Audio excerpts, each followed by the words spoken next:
Good morning! Magluto tayo ng adobong pusit ngayong tanghali. So, lagyan ko na ng mantika yung aking kawali at ilagay ko na yung aking bawang.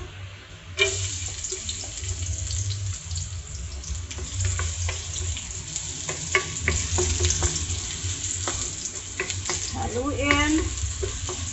Pag natin yung sibuyas.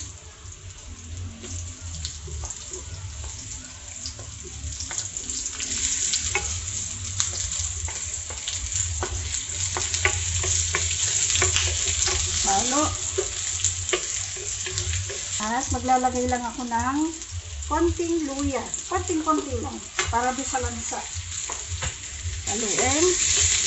Napakabilis lang nitong lutuin. Ayan, haluin lang natin hanggang sa lumabas yung amoy ng ating spices. Ayan, pag nahalo na natin yan, syempre ilalagay na natin yung ating pusit.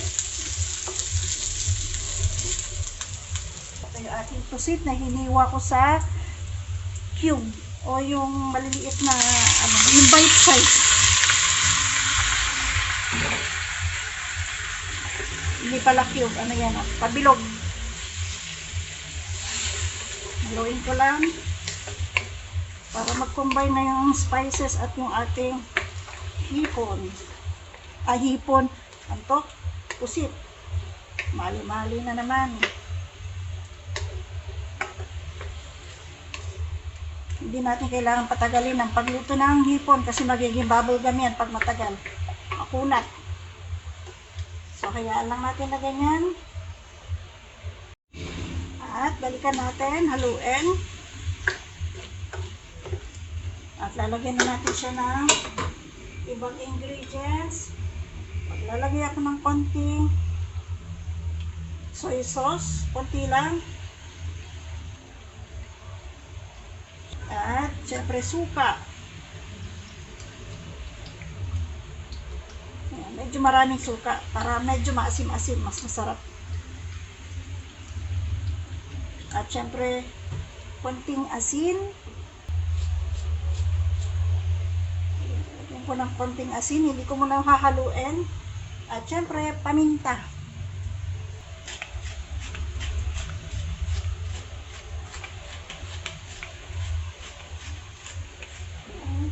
Pwede na natin haluin. Hindi ako naglalagay ng tubig pagka ganito pusit yung aking niluluto, adobong pusit, kasi nagtutubig naman yan. Ayoko na masyadong maraming tubig, maraming sabaw. So, pakukuluan ko lang ng ilang minuto yan at okay na yan. Kung pwede na. Luto na yan.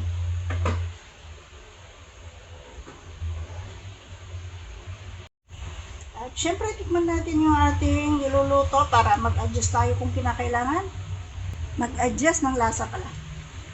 Dagdagan ko lang ng konting asin. Haluin.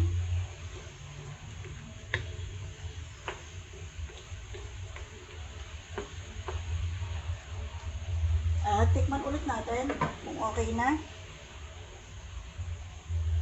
Yan, perfect na. Okay na yan.